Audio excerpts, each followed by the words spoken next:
I hear from the top of the basement steps, "Yo, Bailey, I brought KFC."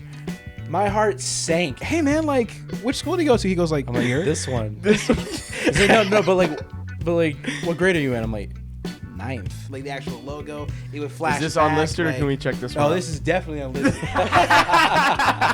Those are fun day. Came up in the black shirt, black sweats. Yep. A blended in crew. Iconic on set appearance. The whole like I mean, I guess I'm probably not the one that should be explaining this, but like.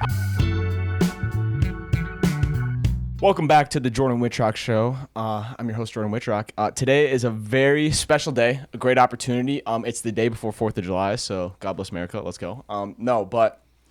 I have two awesome guests with me today. We've been in the process of getting an episode together. It's been a minute. We finally got one nailed down. We were able to work it out. There was some holiday traffic, but we got here. We're ready to go. So without further ado, let's welcome to the show Ryan L. Patton and Bailey Laird. Hello. Let's go. Thanks for having us, dude. Dude, honestly, we've been trying to do this for Good. I think first episode, one of you guys reached out through your company and was like, hey, we'd love to be on. And I'm like, yeah. And then just. Dude, I mean, like our schedules is still like we still have our day jobs. Like, oh, this is what we do on our day to day. So content is not our full time gig yet. So it's just schedules and schedules. I mean, our schedules with each other a little. I swear it's been like literally until like this week. It was probably like almost 3 weeks. And nah, more like a month, man. Yeah, like we're just busy people now. Like we've been best friends for 9 years now, and that's probably the least amount of time I've ever seen him. That's that's like one of the, like I want to get into that because that's like one of the coolest things is having. I feel like ever since I've known you guys, since being in school, we all went to Oshkosh together. Was that you guys were always so tight, so close, always like. Not even just hanging out with each other, but doing projects together, you know, spending those late nights in the editing lab or, you know, recording outside in the middle of winter to get your TV episode, you know, done. You know, it's like, that's right. I forgot you texted me like, y'all good? Because the funny thing is you guys were, that was my apartment and that mine was like right there. And so I remember like, yeah, Jordan, what? I was like, hey guys, so just what's up, dude? Coming back. Don't mind us, you know, screaming at 3 a.m. No, that was very funny. Nah, like school night. Okay, so did you guys know each other then, obviously before school, and did you go to the same high school? Like, how did you guys? Yeah. It was pretty much the same high school, pretty much. Where are you guys from? Wisconsin, right? Yeah, we're from Wisconsin. Okay. About like the southeast, like location. But for us, our friendship kind of started in a weird way because for me, I went to our high school like right out the gate. For him, he has a story where he didn't really come to our high school until like halfway in. So when I first met him, actually, I thought he was a like a school shadow from like middle school. Like we're all coming up to him and we're sitting here like, hey man, like which school do you go to? He goes like, I'm like, this one. He's like, no, but like, what grade are you in? I'm like, 9th. Like with you guys. Like I'm in this class. Yeah. Wait, when did you guys graduate high school then? 2019. Yeah. Oh. We were the last to get a graduation. That's funny. I always thought that, Bailey, you were 1 year older than Ryan. Well, no, he is. Technically, yeah. Oh. He is. I started early. I started about a year early. So when everybody else was turning 6 in kindergarten, I was turning 5. Yeah. So you were like the youngest in our graduating So you're class, my right? age, Yeah. but you jumped a grade or whatever. Exactly. That is. So it's it's like in like a weird in between, basically. Yeah, well, because like my birthday is late September, and I guess like at the time when I started school, I think my mom like cut a deal. I was like, hey, I can't afford a babysitter. Can he just go in school, bro? And so then it was either I'm the youngest in the class or I'm the oldest. Well, in the and that's class. like my mom's the same thing, August birthday. So it's like, actually, I think my dad is like 1 year younger than my mom in like grade wise. Gotcha. And so, but his like friend is like technically older than my mom, but then went down the grade. And my mom went above a grade. So it's like really weird how that all worked out, kind of thing. But yeah, but I mean, it worked out for the best. I mean, if that didn't happen, we probably wouldn't be like as close as we are. Because I mean, yeah, we met and so yeah, he thought I was an 8th grade shadow, just like everybody else in the class. Well, did you have the beard yet? God, no. Yeah, no, so I didn't grow that face, until you know? like freshman year of college. So that was like that's when that started kind of happening. TLDR, basically I was suspended for some BS. Okay. And then I couldn't go to the first semester of freshman year. Oh. It was really dumb. I basically Excuse me, sorry. knock the kid's teeth out because he asked me to, basically, with his actions. Okay. I thought bro was like, yo, I need this tooth gone. No. See, I wish that's what would happen, because then we probably would have been still cool. But no, he fair enough. just a dude was being, he was just being a bully. Yeah, straight up harassing me for like a week during the summer program. Damn. And finally I had enough, so I just knocked his front 2 teeth out, and then I'm like, oh great, this is gonna be a fun day. So I got suspended, and then they gave me an ultimatum of, you can either go to a different high school but lose your spot. And the high school we went to had this academy set up. Okay. So like there's the general studies program, Yep. which like everyone can go into. Yep. And then there's the academies, which are like honors schools, and they were based on something specific. So like we had the military academy, we had the med-sci academy, and then what we did was the communications academy. So that's like video journalism and filmmaking. Sick. It was burning. D1 school? No. Really? Like at least for a high school, I mean, it kind of. I mean, it's one of the. So was it biggest D2 then, or? I would say probably D2. I mean, probably. Yeah. Really, I mean, because I wasn't really into the sports then, but like, excuse me. Imagine. But like usually that's class size. So like, how big were your classes? Our graduating class what did you get total was like 2,500 kids. Yeah, something like that. In total, like 2,500 kids in the school, but like our graduating class was like 600 people. My bad. My graduation class was like 120. Ours was maybe like 400, 500 definitely. But, well, because like our whole high school was like 5 something. Well, because like the thing was, I was sitting in the gym during graduation, and I was looking in like some of our chairs, and I was sitting here like, who are you? I don't know any of these. I only knew about probably like 10% of the actual like floor. Well, you guys were in the academy then, so like, what's the size of the academy compared to the regular generic? Yeah, like maybe like 80 people total. If that. Like, okay. Because you're with them all day, everything. Because you're all in the same classes. Like even the gen ed teachers, they have specific ones that mainly teach in that academy, and they'll have a couple of periods where it's like, okay, these are the gen ed kids, or here's like I also teach for med sci. Like that's it was a weird like I said, academy system. So. Like kind of imagine like Hollywood Arts from Victorious, but like on a really tight budget. Like that's pretty much what it was. Okay, yeah. But that's kind of the way that we got into really anything media. So like we did video journalism first, and then we took a film class, and that's kind of when it really kind of blossomed. I think most people it's like I took a film class. Yeah. Like wait. Okay, so we have a new TD with us today. We've got Becca. You might remember her from a previous episode. She has her own episode. You should go check it out. Becca, say hi to everyone. Hello. But I think when we did your episode, you were talking that you took a film class, right? Yes, indeed, I did. And that was like this is cool. Yeah. Yeah, pretty much. Pretty much, it was it. Yeah. Okay. Yeah, around here, that's kind of how you get exposed, because it's like we're not in California, we're not in New York, and we're not even in Atlanta. So like the three like massive hubs of like media and entertainment in the country right now are kind of right there. Granted, thankfully, we're kind of building that in Wisconsin. I did hear that they were passing some stuff. And trying to get some incentive, which is really good to hear. For now that we're kind of getting ourselves into the industry, like I mean, all three of us. I'm sorry, all four of us. Yeah. But too, I think. For me, I also went to that academy because I was making YouTube videos before that. Like the style I was doing was like that sit down, like kind of comedy style vlog. Sometimes I would do skits. Is that the Rye? No, was that the Rye? No. Okay. Wait. So what's this? What's this channel? And then we should go to that one. So you know what's funny? The current channel that I have with Everything Maybe, where the podcast is on, that's gone through like 3 lives of its own. Okay, my YouTube channel. Do you delete stuff or just unlist? Oh yeah, I delete and or unlist because it just doesn't fit the vibe anymore. So for example, like the channel used to be called Simply Awesome 27 when I was like 10. and then when I started to kind of like get better at editing and like kind of like understanding like how to make things is where it became it was like the word rhino but with a Y.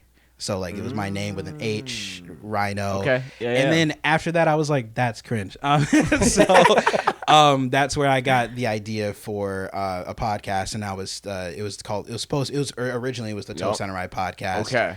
And then when I fell out of love with that name, is where now it's at Everything Maybe. And I'm really proud of that name just because I know that like I can talk about a lot of different things, whether it's media, pop culture, news, stuff like that. And it just really like kind of broadened that type of brand.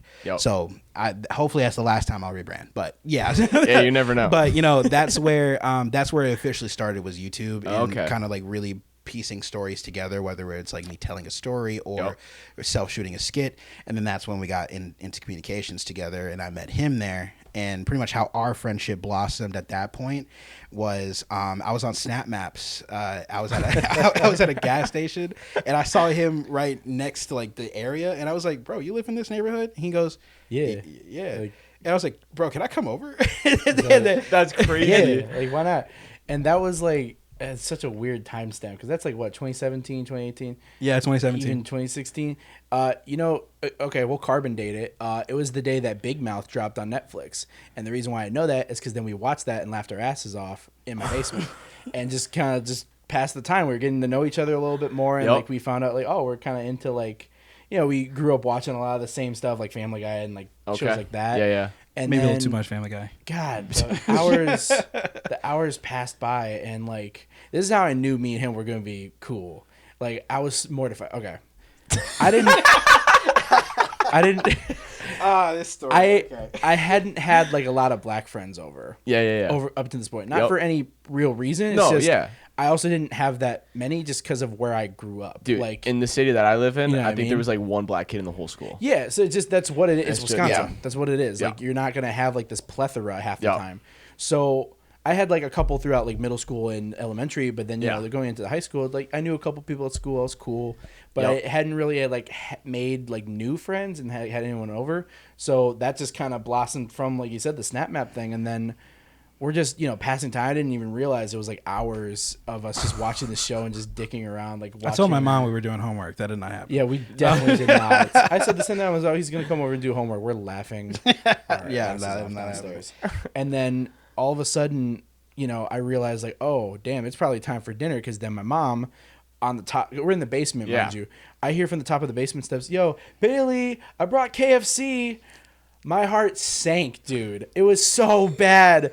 I was so worried because, like, again, like I barely had anybody come over that would like probably find that to be kind of like, what the hell? So okay, me personally, that seems crazy that your first thought is like, oh no.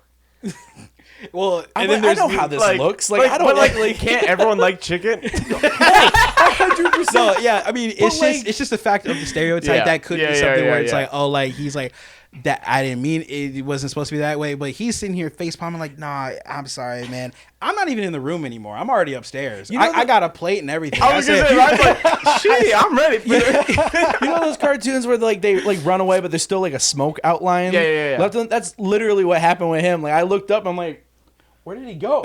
I come upstairs. I'm just worried, like, oh man, he must have stormed out. Like this is crazy. And he's sitting down at my kitchen table. He's just like, bro, we gotta grab some. Yeah, I was like, I'm like, this guy's cool. Bro, I got a drumstick, bro. You want some? I wasn't even worried about him. I was more just mad at my mom. I'm like, come on, mom. Like, come on. You know what you did. Like, come on. I saw you. Yeah, that was crazy. But yeah, it from that alone was just, it was really funny. And then we just started hanging out more because we knew each other prior to that. Yeah. Like freshman year, but we didn't really have a lot of classes together. Like we were in the academy. Yeah. But that doesn't mean we're in the same classes. We have like the same like 80 people that are in this little block of the building all day, but you're not always going to be right next to each other or in the same class. Or and like people can also like take different paths. So like there was like a graphic design path. Gotcha. We took the video journals, or at least the video production path.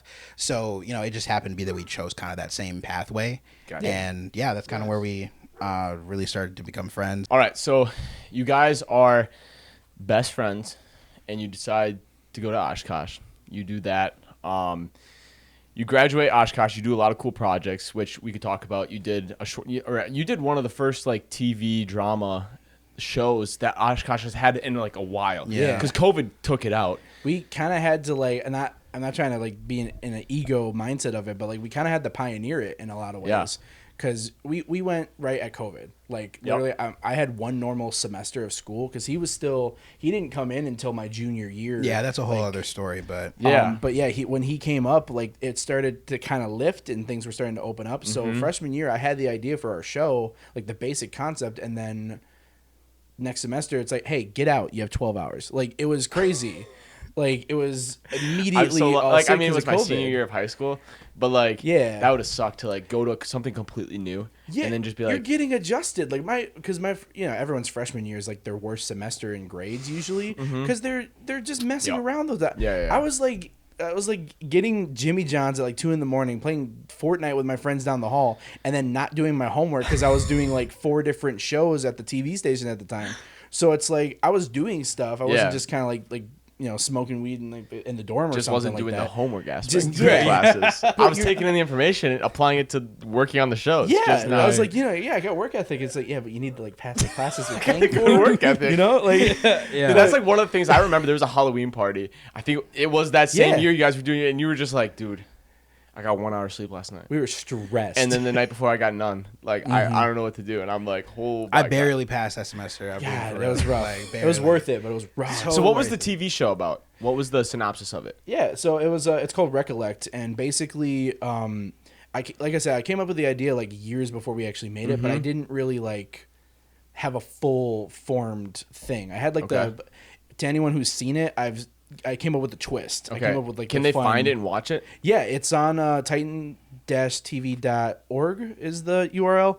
Okay. We can send you the link for like in the description too. But like basically, we had like an idea for like the twist in there, but then I was like, how do we apply this? And this is what's beautiful about me and Ryan's like partnership on really anything. It's more. I tend to be more like I have these like crazy concepts because my brain does not stop going. Like that's why I don't sleep because I'm thinking of like dumb plots like people fighting laundry or like, something like that. And then for me, I'm how the hell are we gonna do that? The realist. Exactly. It's like I want to make this like this public domain like superhero comic. It's like okay, but how are we gonna afford the costume? Like let's make better. It's not even that. It's more so like logistically speaking, how do we pull this off in camera? Yeah. Like what in plot wise too, or where does this go? Because right now it's like this is cool, but like where's the substance? So and vice versa. There's been times too where he's come up with great ideas, but he's just like, what do you think? Like, I feel like that's like everyone's like, yeah. It's like you always like I have scripts that I'm like, dude, I want to shoot that, I want to film it. And it's like, I wouldn't be able to do it right now. It's like I don't have the capability. I don't have the people that have the stuff and the knowledge to be able to help me. So it's like maybe I gotta wait for them to figure their stuff out and then come to them and be like, hey, I got an opportunity. It takes a lot of discipline to really know like what is an idea that you can do right now, and then what's an idea that is like, this may or may never happen, but if you can, this is what it can. You know what I'm saying? Yeah. It takes a lot of just like it's a mental battle of always like kind of keeping yourself in check for that. But yeah, the show was basically just this idea of this guy. We wanted to kind of do like a character study of grief, but not necessarily grief from like somebody that died, but just someone that's not in your life anymore. And we felt like, especially because we were inspired by some real stuff that happened to us, we had a huge falling out with a bunch of our friends from high school. Because again, this is like back, right after I graduated and I was in school.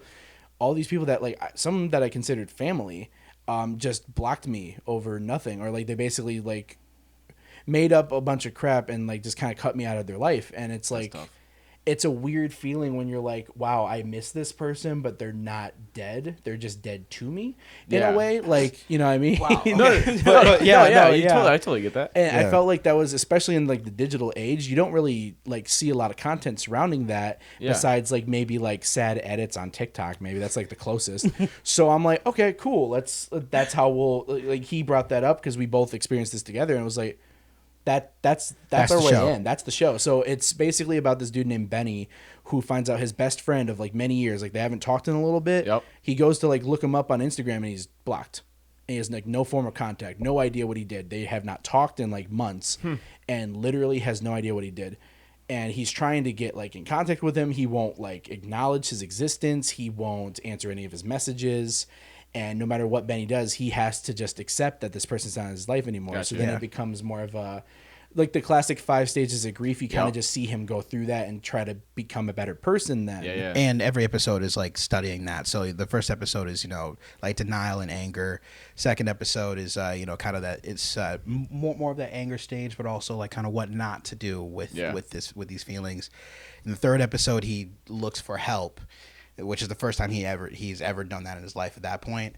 And the fourth episode is acceptance. We're kind of wrapping things, we're kind of wrapping those feelings up. And when we were writing it, we were putting it in our own kind of like experiences in the places in our hearts too. And we really said, hey, I feel like a lot of people experience this type of feeling, just don't know how to say it.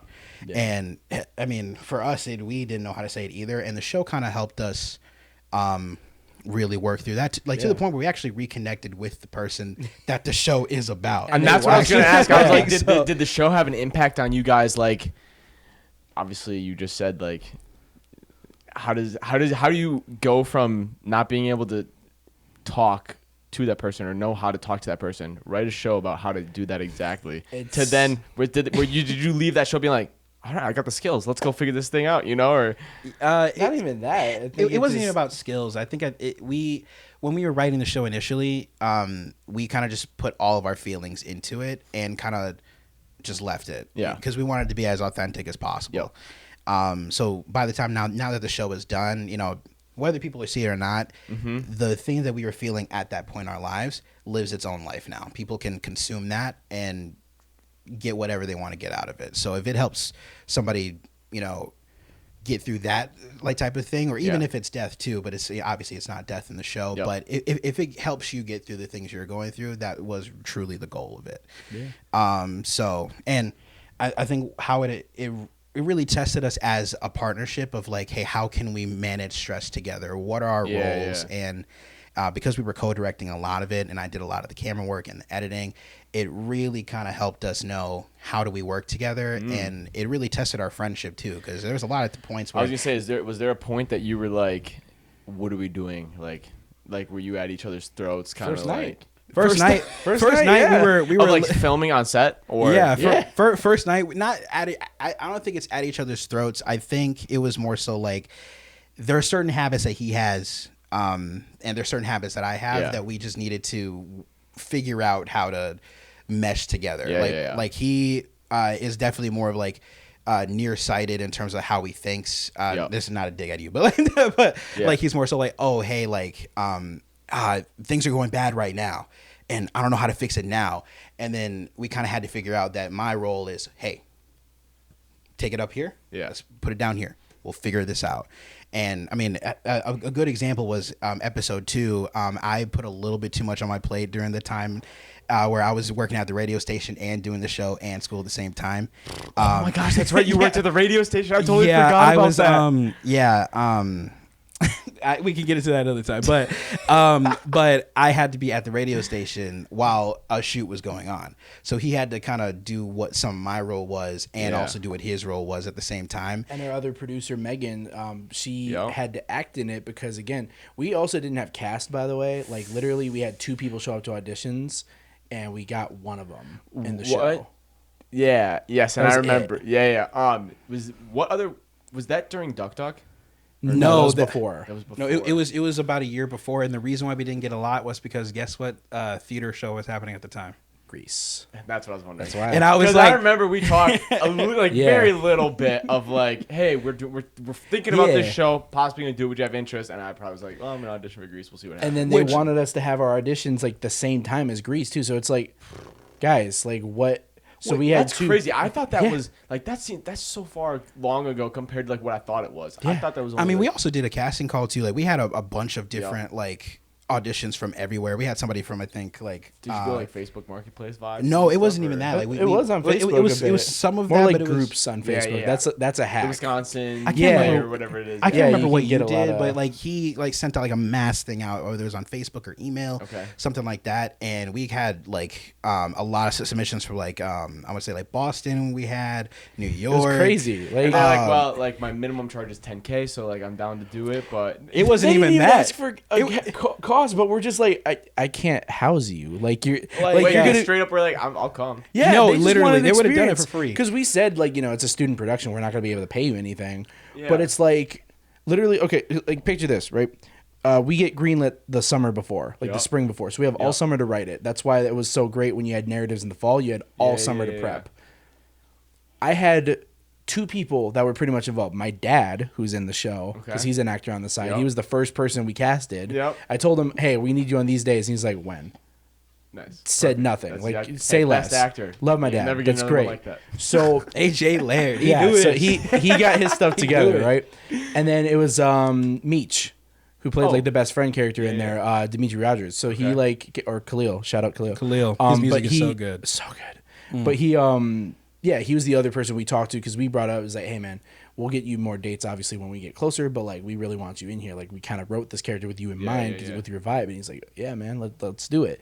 Though that was it. So like when we had auditions, other than the people like online, because there was one from like even Tennessee who's just like, yeah, I'd love to be a part of this. I'm like, yeah, I would too, because you're actually like doing a good audition, but it's like I can't.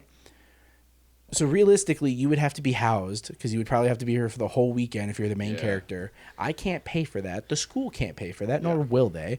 And then you'd have to go back, and this is like multiple weekends throughout like 14 weeks.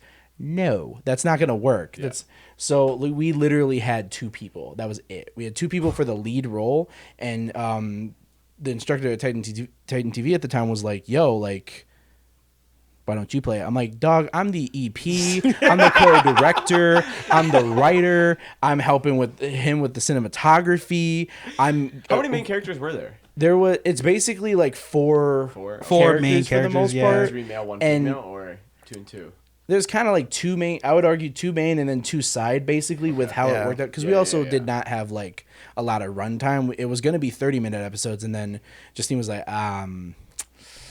yeah, you're going to do 15 because this is like the first one in a while. Yeah. Honestly, fair. I'm glad she did that because like even episode 1, the whole weekend of just getting through that. Because I mean, it was like 70 hours throughout the semester to film. Just film. Let alone the overnights man pulled in like the edit bay. Like I'd leave the night before after we're done like destroying a Papa John's pizza at like 2 a.m. just getting this stuff. So I'm like, all right, man, I'm gonna go to bed because I got class. Papa John's pizza at 2 a.m. He never changed for freshman year, no. no. And then I would go back to the dorm. I'd get some sleep. And he's like, yeah, man, I'll try to get some sleep. And then I'd have class the next morning in the same building, and then I would see him in the same spot.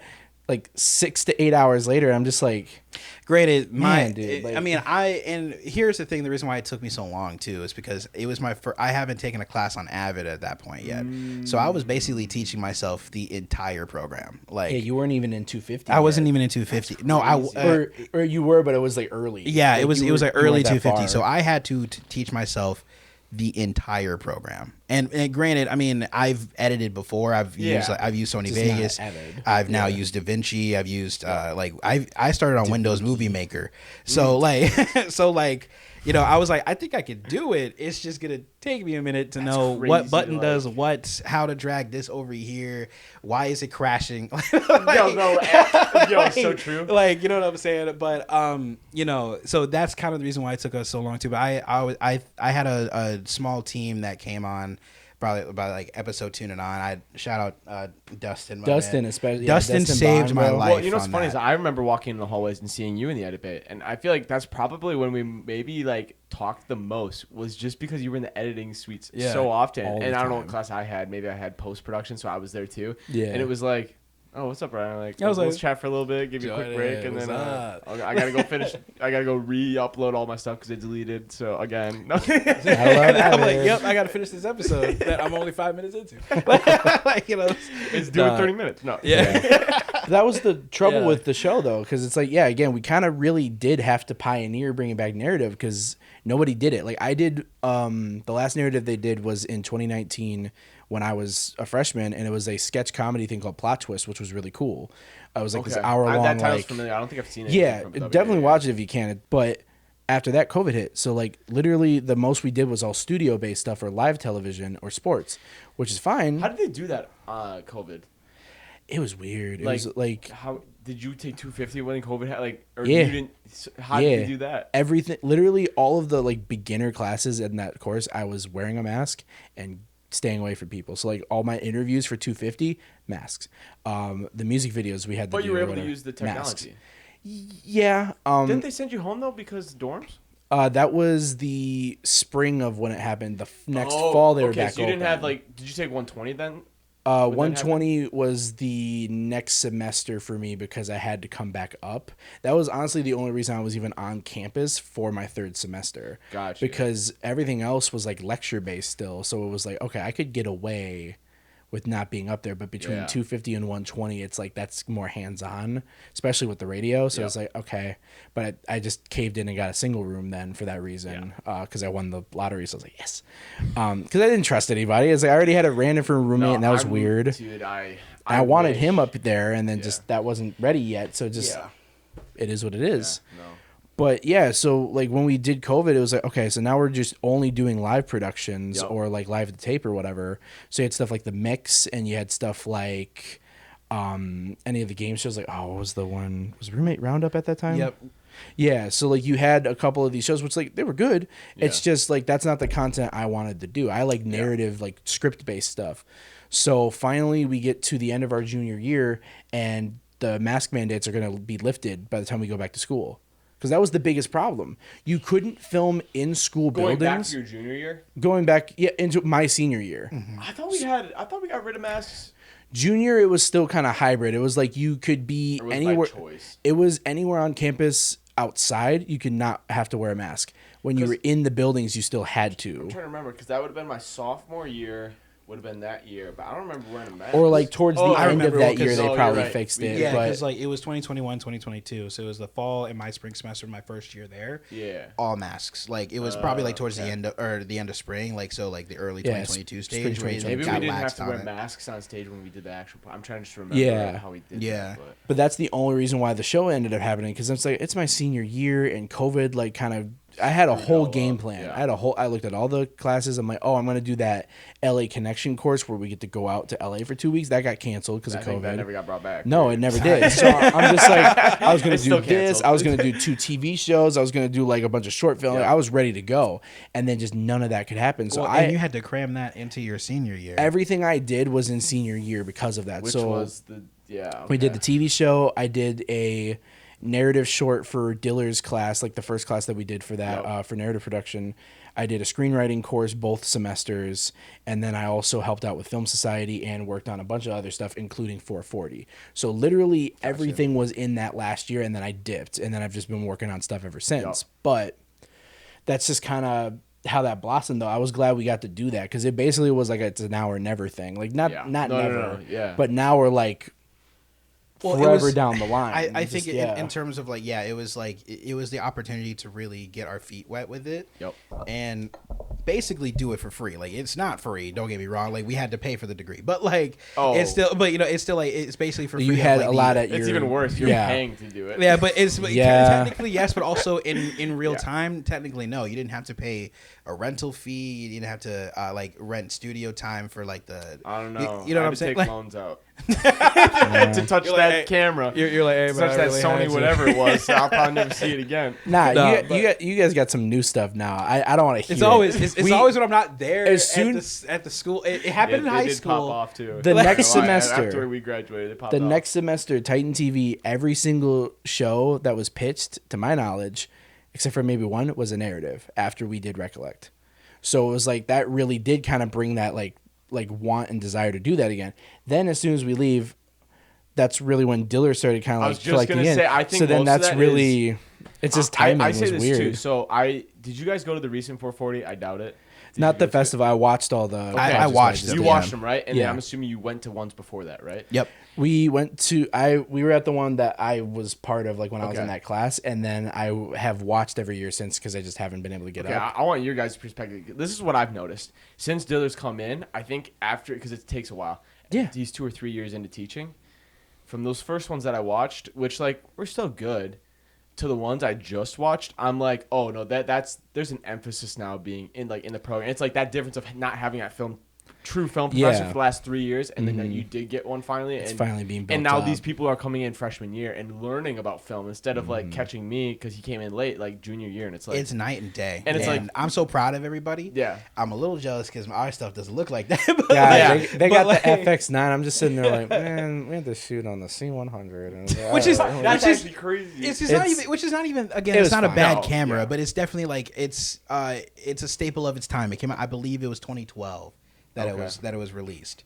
So it's already almost like a beefy 12 powerhouse of camera. an FX9 available. Now I'm just sitting there like, yeah, that's cool. That's awesome. I do love that camera. That it's definitely my little baby. But also, man, that FX9, like you know what I'm saying. We helped out with one of Jacob's shorts when he was doing 440. Okay, and we were just there for a day. And I'm just looking at all the equipment. I'm just like, man, I'm happy for you, but I'm punching the air right now. This is crazy. Which one was that? Obsession. He did that for his 440 group with Amber Gillespie. Yeah. I forgot how to say it. Sorry, Amber. But and then Miles and what was in his group? Sebastian. Yeah. So that whole group, they were all doing and that was a lot of fun. My dad was in it. It was mainly why I just kind of tagged along. I was like, oh, I'll do like photos. I also tagged along. Well, because like tagged along, that'd be a PA, help out. Hey. It was just cool. It was there a fun for vibes. day. Came up with the black shirt, black sweats. Yep. A blended in crew. Iconic on set appearance. But yeah, no, I think really, I'm thankful that we got to do Recollect because again, it really tested our friendship in more ways. Again, not that we would ever stop being friends because of the show. I mean, but it really do, though. That's the 440 ruins friendships, dude. Yeah, like that alone. So that's what got me nervous with doing the show too, because I'm like, man, like, okay, we already did the hump of like living with each other. Because we also had not done that either. I've never lived with him. Well, they say never room with your best friend. Or yeah, exactly. So I'm just except like, okay. I do it again. Like, no, literally. You know what I'm saying? Again, like it was testing. Like there's definitely things where like there's things or habits that he has as a roommate that just drive me nuts. But then I'm sure I do the exact same thing. Yeah. But you're also living in a shoebox, so like you're gonna hate whoever's in there because it's just you're confined. So we already jumped that hurdle. So I'm just like, okay. Like we're like a couple, dude. Like just literally, okay, so we live together. First. Now it's like we gotta, it's like now we gotta get engaged. Now we gotta make this baby. Like it's crazy. So, but it was a really great opportunity given that all the circumstances like COVID and all that too. So just that really solidified once we kind of like got our groove after like episode 2. I'm just like, oh yeah, we're doing this. And everybody that helped was talented. I mean, like Megan having to act last minute, was. Oh, and she's a great actress. Like the whole cast too, though. Like literally. I'm sorry, I'm wrong. The guy that played Adam, Ben Chikatz, he was casted too. But he was from like Madison or whatever, so he wasn't at the school. He was outside. But literally everybody else, like his girlfriend's character, Amber Gately played her, but it was like at the last minute because we literally couldn't find anybody. We went through like literally Jenna. She was supposed to be in the show at 1.2, so it, like literally we went through like all of these people, and then like right before we have to film, it was like I can't do it anymore. And I'm like.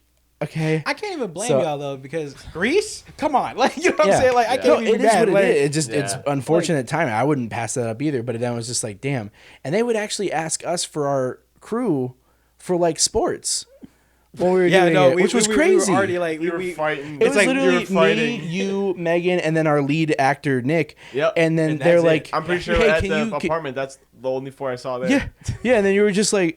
Hey, could we like steal one of you guys? Because one of our cameras are gone for football. And we were like, we have nobody. Who do you want to steal? You don't have anybody. Who do you want to steal, bro? What? But yeah, no one signed up for our shoot, dude. You have the sheets. Like what? So just it was a crazy, but I wouldn't trade it for it. So you guys then finish the show, graduate or whatever, and you guys decide, hey, we've been doing this stuff together since day one. Why don't we just create a production company of our own, right? Is that kind of how it starts? More or less, so I think the story of our company is called IE Productions for those that don't follow us religiously. Wait, where can they follow? Instagram, Twitter. I mean, like we'll have the link down there. Like use the solo link. Yeah, we have a full like a link tree / thing where it's it'll take you directly to all the apps we got. We got Letterboxd. We got Letterboxd. We got Music Board. We got what's that other one? The TV serialized, serialized, yeah, like I don't know. all those just for funsies. Why not? Yeah, we have everything. IMDb, we got it. No, but Twitter for no reason. Like this, we have not used it. But hey, when it comes to IE Productions, it truly started during COVID because when COVID, all the way back. oh yeah, even like prior to us going back for school, like during the whole like 2 months where it was just like everything's just you don't know what's gonna happen. Like you're it was just, during the era of COVID where we said, oh.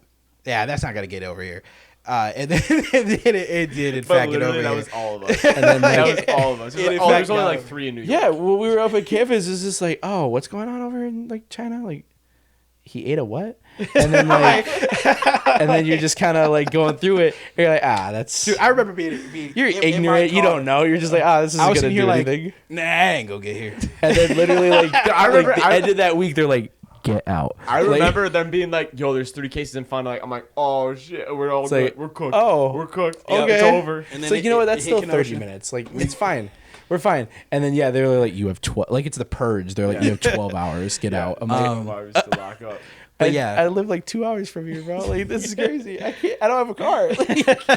So it was wild. But yeah, it truly started when we were in lockdown, and he has this idea that it's an animated superhero show that's been like in his back burner. Like it's been in the files. It was a school project from like 5th grade that he's been slowly working on for years. You know, like those topic webs. Yeah, that we used to do. So you have your topic, and then you make a little bubble, and you're like, oh, this is this characteristic. Yeah. They locked me in on this because like I hated school, not really, but like one thing I did love for school. If I may not have liked math, I may not like science. I'm a whore for superheroes. So like that's my stuff, dude. That's great. Like I'm all in. So they're like, yeah, make your own superhero. I'm like, okay, let's just lock in real quick and do this. So I made just a character, and then once what I was kind the of first character we got to know. So his original name was Zap Attack, which is all right. It's fine. It's cool. Whatever. It's cringe now, but like I'm looking back, I'm just like, okay, whatever. He's got like electrical powers. Yeah, what would he do? He's got like electrical powers. He kind of more like just like electrokinesis. Like he can't kind of like he almost like shoots lightning out of his hand. Like basically. Think of like Static Shock or Black Lightning, or like any of those kind of guys. Like that standard kind of thing. So I'm like, okay, cool. And then he went. You're like, I don't know if I don't think I know who that is. There's this video, and it's like they're like, all right. Like, I want you to name like a black superhero that has nothing to do with electricity. No, it's like a real thing. It's like, crazy. They like go through all the list. They're like, he does electricity. He's got like electric powers or whatever. Yeah. It was so funny. It was like, damn, dude. Like that's like that's like that Doofenshmirtz line. Like I would have like 3 nickels, which isn't a lot, but it's weird that it happened like 3 times, like, just separately. But yeah. So I made that, and then like he went through some changes because like as I went through school and like as I was growing up, I knew I always wanted to do something creative. I wanted to be a cartoonist when I was a kid, and then I learned I don't have. Were you big into drawing or? Oh, huge! I still have our drawings from this, that's so cool. It's just like okay, cool. Like I wanted to do this, and then I realized how much time animation takes, and I'm not that patient, so I was like, nah, cool, I'm not doing that. That's why he's the editor out of the 2 of us. Like, I just don't have the temperament for it. But like, well, editing and animation are very different. Yeah, but like just both require a lot of patience that he does not have. I'm with you though. I have 0 patience when it comes to that. I love being in the action, hands on. Yeah, and then walk away. Yeah, and you grow to gain more as you get older too. I was a kid, so it's just like okay. But I always knew I wanted to do something creative, like, and I knew like as early as 7th grade, I knew I wanted to do something with movies, something in that realm, like whether I'm writing or like whatever. I was always big in English too, so like that kind of stuff. And then as I was getting older, you kind of learn how to like structure a story. So then I'm just like, oh, remember that dude from like 5th grade? Let's kind of just tweak him around a little bit and learn how to do that. So then he went through like more name changes and all that. So then eventually we landed on Overcharge, which is kind of has a good ring to it. And then I was struggling to write the episode because I was trying to write it like a TV show. Originally, it was going to be comics. Gotcha. And then I'm like, oh, cool. I'll make this like a cool animated like TV show. This will be great.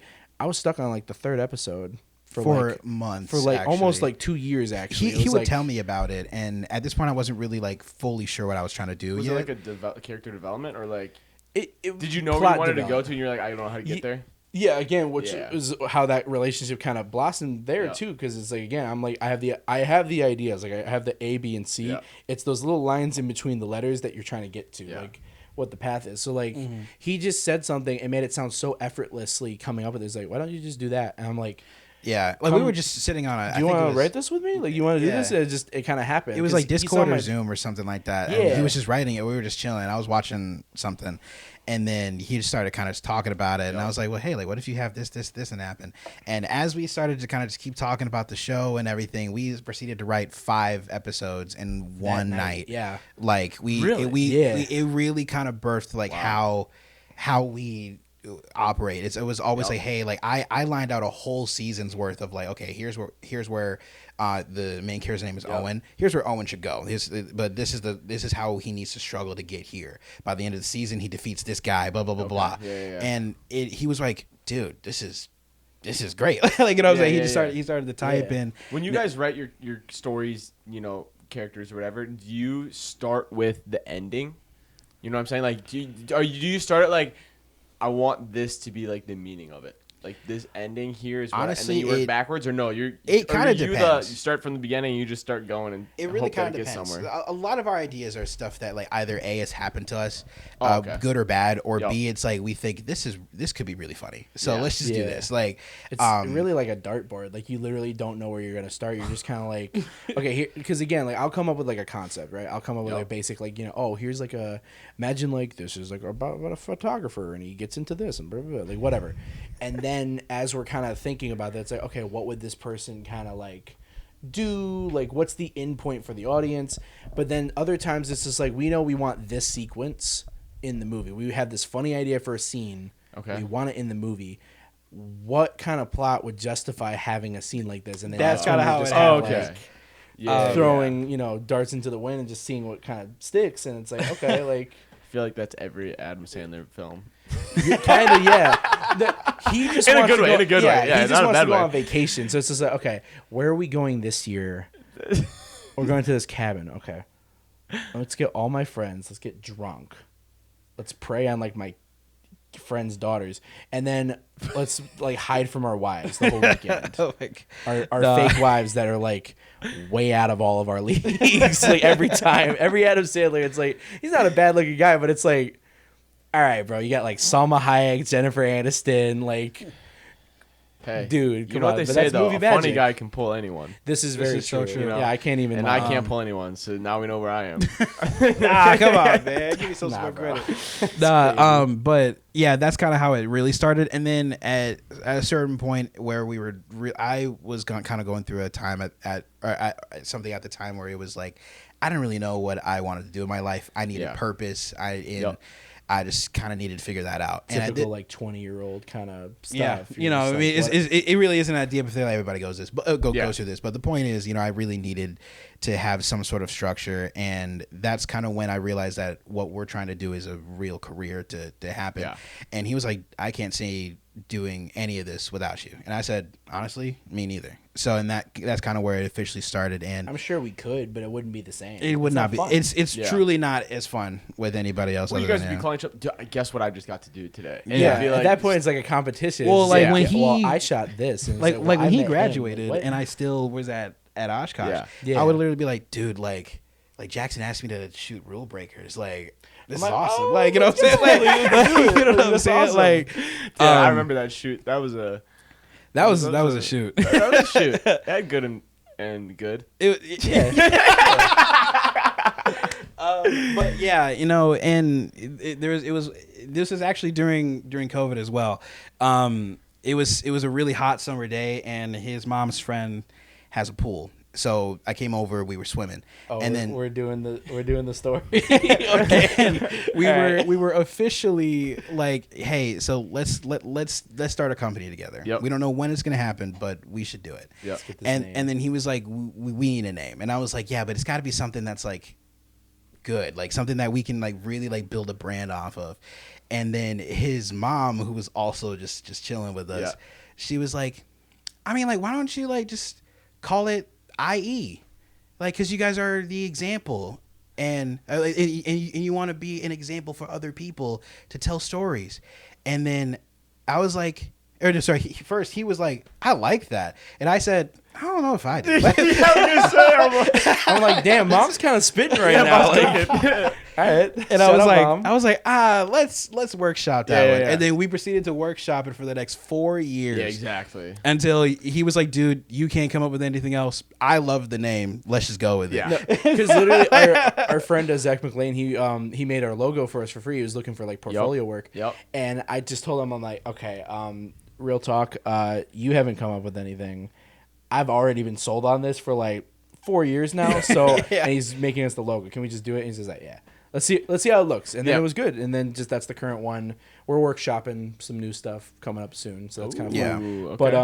But yeah, I'm still like, dude, we just need an iconic icon that we need. Yeah, We can just slap on whatever. That Warner Brothers W. Like, because for me, it's all about the vibes and the looks. Like, that's why I've rebranded a bunch of stuff because I'm like, I just want to make sure that I'm fully proud of the brand that I'm putting out there. Yeah. And it's got to a point where we saw concepts for the logo, and I was like, I'm confident. Let's do this. Like, you know what I'm saying? So that was really the and same with that mission statement too, because that's the main reason I was sold on it. I don't give a shit what it's called, but like it's just the idea that it's like, okay, we just want to make stuff. That's all that matters. Like, I don't see myself doing anything else in this world besides making stuff or doing something creative at the end of the day. I will go crazy if I don't do that. Yeah. So I would rather be able to tell the stories that are up here, but also still be able to tell other people's stories too. Because I think when you're in a field like this and you have the opportunity to do something like that, I think you're kind of like inclined to do it in a lot of ways. So being able to tell other people's stories just as much as our own, whether that's like, oh, we're doing this promotional video for this great company that gives back to the community, or, oh, we're making a movie that really like hits home with a lot of people that are dealing with this specific issue. Or like even like, you know, I mean, we've started to work with, you know, people that we went to school with, where it's like, hey, if you give us a script and you want us to shoot it, let's do it, right? Like, we don't always have to be the ones in the writing chair. We just want to help other people. Obviously not always for free, but you know, still, you know, obviously we all have bills to pay. But you know, we've been able to work with, you know, Ben Leesom and tell the story of, you know, River Show Odyssey, which is very similar to Recollect in a lot of grief ways. We've gotten to work with Jacob twice now. And just overall, that's kind of what I really envisioned the company being, and I'm really proud of where we are now, and it's only kind of going forward. So. I think it's interesting because, like, kind of what you were saying is you want to tell your story because you know how important that you're like, this story needs to be out here because it might have someone think about something in a different way, right? And I think when you realize like how important in that itch and that desire to do that, when you look at someone else who has a project idea, you almost have to like flip your brain into being like, oh, this is what they're experiencing right now. Like this has a place in the world. It's going to impact maybe 2 people, but like in such a big way that like you almost have to be like, no, like I need to help you because like like this needs to be heard or seen. I even told Ben that. I was like, dude, you have a really solid script. Like, you sent me in, and I was like, dude, we got like, as soon as you film it, send it over my way. I'll do it for free. Like, and like he has yet to pay me a dime. Like I meant it. I'll do it for free, man. Let's just get it done. And you know, there's a lot more sleepless nights with him too. But you know, I'd show him, hey, this is what we got. And you know, just the smile he has on his face, the gratitude that I have with, you know, just completing another story. Yeah. That's what it's all about for me, you know. Especially in a narrative field too. Like, I feel like it's one of those things where like when you're really attached to a story, whether it's like a real life thing like a documentary type thing, or it's just scripted like, oh, it's an animated thing about crayons that talk. But like, guess what? Like, if you're attached to that and that makes you feel something, like we all know what it feels like to go watch a movie and like feel some real stuff. Like, it's crazy. So being able to do that even at a smaller level, and we're starting it up around here where that's not like common at all, the biggest thing. Like, it's becoming more of a hub as we talk, and I'm glad that like we're kind of setting up base here.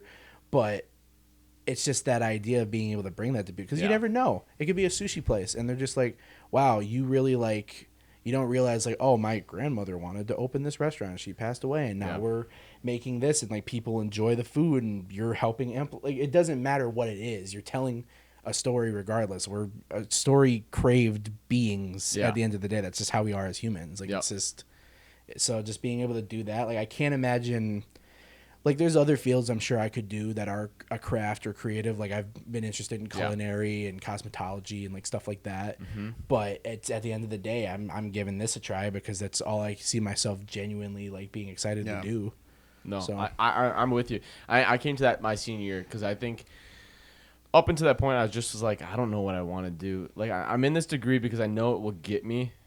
Or the 2 degrees that I graduated, or the majors, it's like, this is like kind of what I want. I don't know what to do with it though, but I'm assuming this is going to help me set up for what I want, you know? And then it was like that senior year, it's like, this is what I have a desire to do.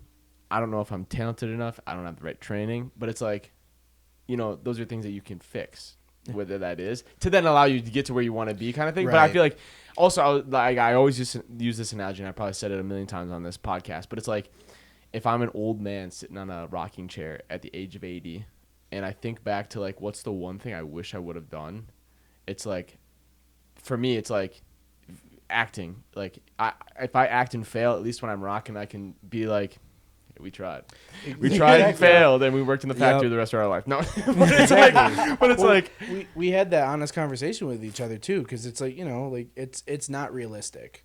Like, no, the odds are against you. Yeah, everything they tell you as a kid when you're in the Midwest and you want to like go into showbiz or whatever, it's just like, it's not realistic at all. Yeah. And while it's important, I think, to tell people that, it's also just as important to like guide them towards pursuing it, whether it ends up being that or something adjacent. Like I said, I can see myself doing other fields or using what I've learned from that to apply it to other things and still feel content. But I'm still going to give this a try. And there's other avenues to do it. Like, again, we're not making Hollywood movies out in Wisconsin. No one in Neenah is making the next Scorsese film. You know what I mean? But like, maybe you catch his eye with that sushi promo, you know? But, it's like, that's something. That's the plausible way to go about it, and then just build from there. And you never know what happens. I mean... No, it's all the stories you hear is like, yeah, I just was like... tired one night and just like didn't want to do any more work, so I just like decided to go to like eat at this restaurant, and I ran into this person who then set me up for the rest of my life. And, like, dude, it's crazy networking. Like, it's insane. Yeah. But okay, I want to ask, what's the most recent film that you guys went to go sit in the theater to watch, and like what was it? So he has a little bit more time to watch films because he gets to see them for free with his day job. My day job, I'm a manager at a movie theater. So like, last I heard, you were managing Planet Fitness, so you got an upgrade, is what I'm hearing. Yeah. Oh, definitely. Yeah. It was a weird turnaround because it's the theater I worked at. That was actually my first job in high school. Oh, that's so cool. I that was also my first job. So. Yeah, we both worked there. And then he became a manager when I went away to school. Yep. And then, like, you know, just things changed. But now vice versa. And then, I kind of had some like unemployment problems the last like year or so. Like, it just, I got fired. Like, I got fired from a job for no reason, and like legitimate. I'm not trying to like. I'll take responsibility if I didn't do something right. Yeah. No, they just straight up were like, it's not a good fit. And it's like when I ain't production assistant full time yet, you're like, well.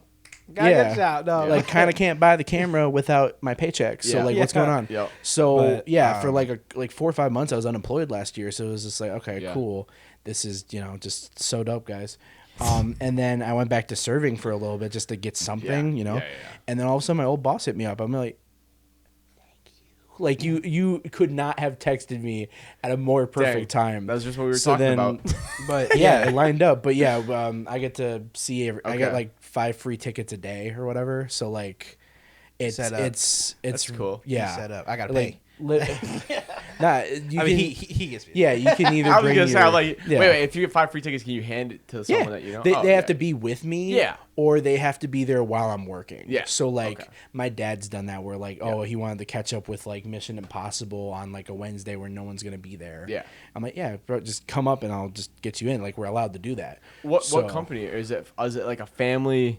Honestly, we probably shouldn't say. Oh, okay. Probably shouldn't say, but it's like it's a major brand though. Oh, okay. Like the bigger ones. But I wish it was like a mom and pop. That's actually what my dad wanted to do. Yeah. We had a drive-in in town for the longest time for years before I was even born. That's where I saw my first movie ever. Gotcha. I went to a double feature of Nemo and Hulk in 2003. Wild combo. That's a crazy double feature. What? Crazy lineup. I mean, I think we were gonna like at another drive-in. I think it was gonna be Shrek, and what else were we gonna watch?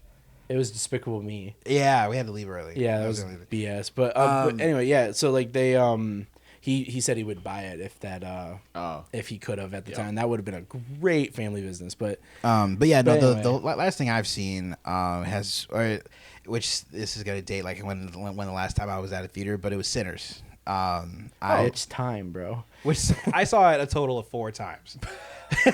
Like in theaters. And I didn't see it, but all I heard was that it was a great. It truly is. I think like it's a really good period piece for sure, and I think something, you know, especially as someone that's black myself, it's really nice. Obviously, no, but like, but like, really? No, but You don't say. or Bro. if you're not watching the video, I'm black. Anyway, but you know, especially I'd like- One guy like I'd like to come out on the Jordan Whitrock Show and let everyone know for the first time I am black. It's crazy. No, but especially for me, like one of my biggest things is if you're going to tell a story with any sort of minority group, just make it authentic, whether it's, you know, oh, hey, like I'm writing from, you know, a personal experience, or you talk to said culture about, you know, experiences. And as long as you research, I'm cool with having original characters that just happen to be black or happen to be, you know, but especially since it's a period piece, it's one of the first films I've seen that didn't feel like a slave movie. Like it feels like, you know, in a lot of times in Hollywood, to tell a full black story, it has to be a slave thing. And in this, like nobody was asking. Well, for what's Till. crazy is the like last, nobody asked for yeah, Till. like- I didn't. I know I didn't. But the like, last like 7 years, like what was the first slave movie that popped off at the box office that like every studio was like, hey, we got it. We got to do our. Not that much. I mean, not like really that much, Yeah, no. Till recently, which was like the Well, last. no, one I mean like 7 years ago. Because like I think that like 12 years of what's it slave, called, like you like- had yeah. all of those. Yeah, that was Django, yeah, like all that stuff. was like Best Picture, and then Django was that like a what year. set it off? You think like Those, yeah, I think and maybe it's more that period. I guess is the. Interest I think that's more what than- it is, because I It's mean, like, become 'cause, more culturally aware too in that Yeah. time period. So I think that's more what kind of drove that. It's like things we need like to start Black telling- Panther, for example, I feel like really kind of skyrocketed like black film, which is funny because it's Marvel, but it's still like that. It, like that's not to take away from it, but better on them. definitely like, you know, having more like things that isn't just like a BET original movie or Tyler Perry. Like there's more voices out there now, like, you know, Jordan Peele, Ryan Coogler. Like there's a lot more voices out there now, and Sinners is one of those things that I was like, I watched it 4 times because I was that immersed into the story, not because they're black, but because it really was like, I see myself on the screen, and it's not people getting whipped or something, you know what I'm saying? Like or like yes, like it's still a period piece. You still see, you know, black slaves picking cotton, all that stuff. But or actually no, it wasn't even that. They were free technically at the time, but because it was like the 1930s, still, but they were still working. But it's still the fact that they kind of took that and made a period piece, also a vampire movie, like just at the same time, and it didn't feel what's what I'm looking for, like to jam together or pandering. It was just, hey, here's a vampire movie, but everybody's black. Cool, awesome, have fun. Like, you know what I'm saying? And the vampires were barely even like that wasn't even really the selling point. Yeah, Most that wasn't people even didn't the even know central it was a thing. vampire movie. Yeah. I'm you gonna be know, honest, again, I had no idea it was a vampire movie. Yeah. So what you just said. Like, well, I gotta check everybody in. They're like, "What's Sinners?" And I have to explain. They're like, and they have no idea. And I'm just like, yeah, I mean, like it's a dope ass like vampire movie technically, but like the core of that story is like it's more it's technically a musical in a lot of ways. Honestly, if you think sometimes, about it. So it's more about music and what it does to bring cultures together, but also people trying to like the whole like I mean, I guess I'm probably not the one that should be explaining this, but like one of the biggest things about it was it wasn't just, again, like he said, it wasn't just pandering. It wasn't just like, oh, this is the black experience or this is the minority experience. They are exploring that, but they're doing it through like a very stylized and specific lens through music, and how both, yes, that brings people together, but there's also people who prey upon that to better themselves or get off better with their own opportunity and disregard the people making it, in this case being blues music specifically, because of the time period, because of where they're at.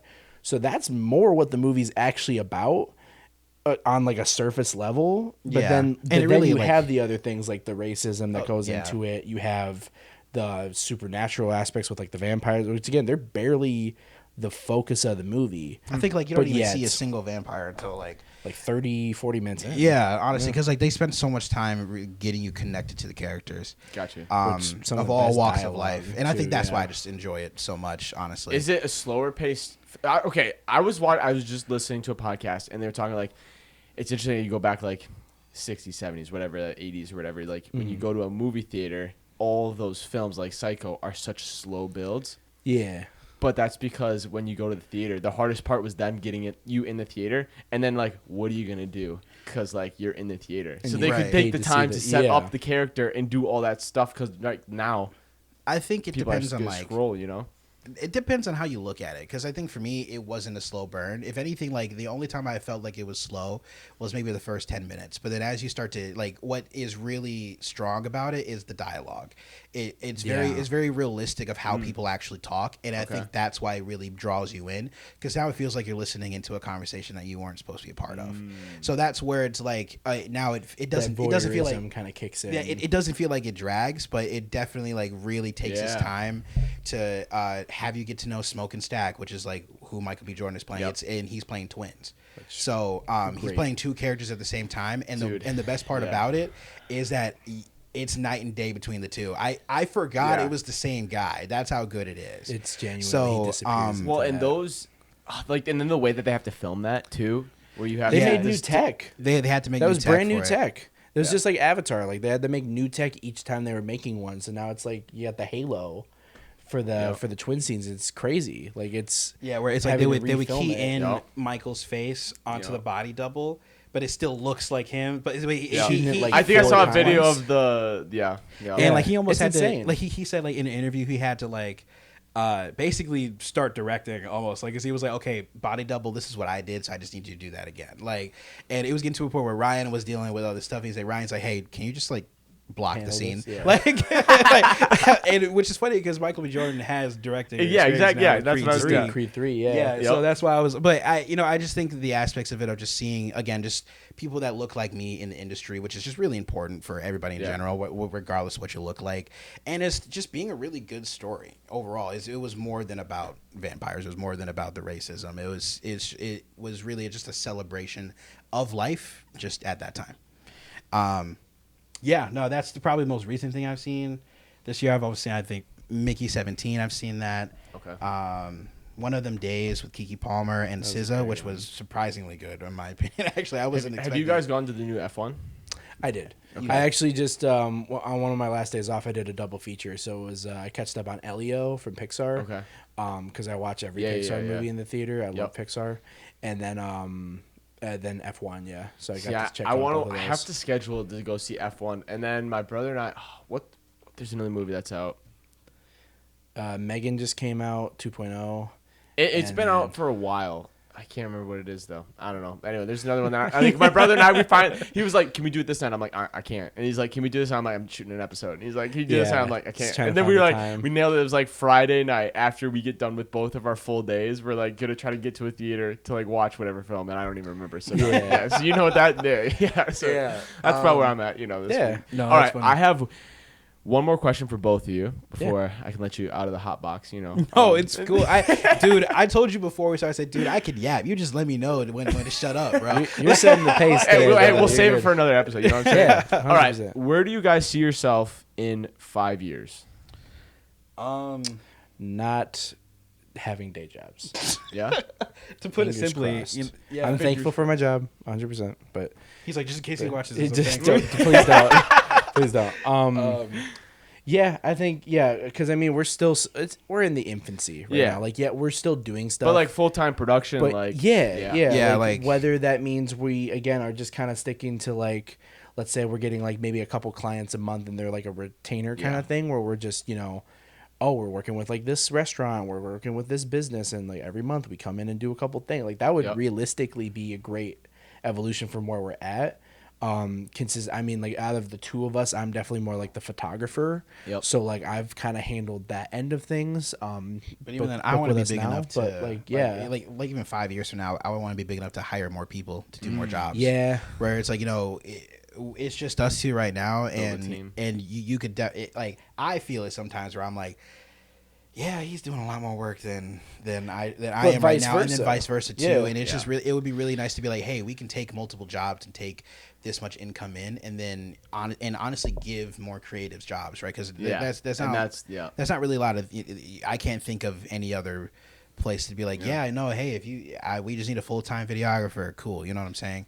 And it's we'll pay you this per job, stuff like that, or whatever it is. But 5 years from now, I want to have like a facility, like an office, trying to get on that Mirrorless Productions grind set. Yeah, that's honestly who inspired us too. Was like, I was like, I really want to get to that point where we have a building, we have multiple clients per month, and that was like the nail in the coffin finally there, where it was like, okay, yeah, we're doing this, because like when you see him coming up, and like, I mean, I don't know if you've heard Alex's story about his kind of upbringing into doing this. I don't know if I've heard much about it. Okay. But I mean, like, basically, like, he's kind of had it rough going into it, not to speak for him, but like the way he was able to turn that around, and then now he's like doing it full time. He's keeping the crew small, which is another thing. Like, not that I don't love working with other people, but like keeping it small means we still get to be involved. Just not again, like he's preached it. Like the more people you get, the more you become an admin. And then that's like, I might as well just work at an office at that point.